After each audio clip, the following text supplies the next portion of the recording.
గత కొద్ది సంవత్సరాలుగా ఉమ్మడి చిత్తూరు జిల్లా పరిధిలో సంచరిస్తూ స్థానికంగా పండిస్తున్న పంటలపై తమ దాడుల పరంపర కొనసాగిస్తున్న ఏనుగుల గుంపు ఇప్పుడు వెదరకుప్పం మండలం తిప్పనాయుడుపల్లి గ్రామంలో 2 జంట ఏనుగులు సంచరిస్తూ స్థానికులకు తీవ్ర భయాందోళనకు గురి చేస్తున్నాయని వారు ఆవేదన వ్యక్తం చేస్తున్నారు.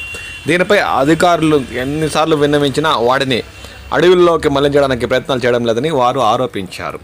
జిల్లా అధికారులు స్పందించి తమ సమస్య తీర్చి ఈ 2 జంట ఏనుగులను దూర ప్రాంతాలను తరమేయాలని వెదరకుప్పం మండలం తిప్పనాయుడుపల్లి ప్రజలు కోరుతున్నారు. వెదరకుప్పం మండలం తిప్పనాయుడుపల్లి విలేజ్ మాది హరిజనవాడ. ఉదయం 7 గంటల నుంచి మాకు ఏనుగుల సంచారం జరుగుతూ ఉంది. డిఎఫ్ గారికి, ఆరోగ్య నగరానికి ఇన్ఫార్మ్ చేశాము, ఎస్ఐ గారికి, ఎంఆర్ఓ గారికి అందరికి ఇన్ఫార్మ్ చేశాము. అందరూ ఇన్ఫార్మ్ చేశాము. వచ్చారు, చూసుకుని వెళ్ళిపోతున్నారు. కానీ ఇంతవరకు ఇప్పుడు నైట్ 7:30 అవుతా ఉంది. కానీ ఎవరు మాకు యాక్షన్ చేయలేదు. ఏనుగుల సంచారం ఆడే ఉంది. వచ్చినారు, 2 టబాసులు కలిసినారు, వెళ్ళిపోతున్నారు. నైట్కి మేము ఎలా ఉండేది ఇక్కడ చాలా ఇబ్బందిగా పడిపోతున్నాము. ఇవన్నీ ప్రభుత్వం స్పందించి వెంటనే భయంగా ఉంది. ఇక్కడ దానికి భయంగా ఉంది. వెంటనే దీన్ని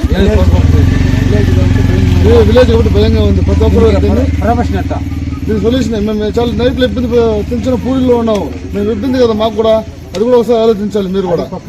అటు పక్కనే మాకు ఇల్లు చాలా ఇబ్బందిగా ఉందండి. ప్రభుత్వాన్ని ఆశిస్తున్నాం.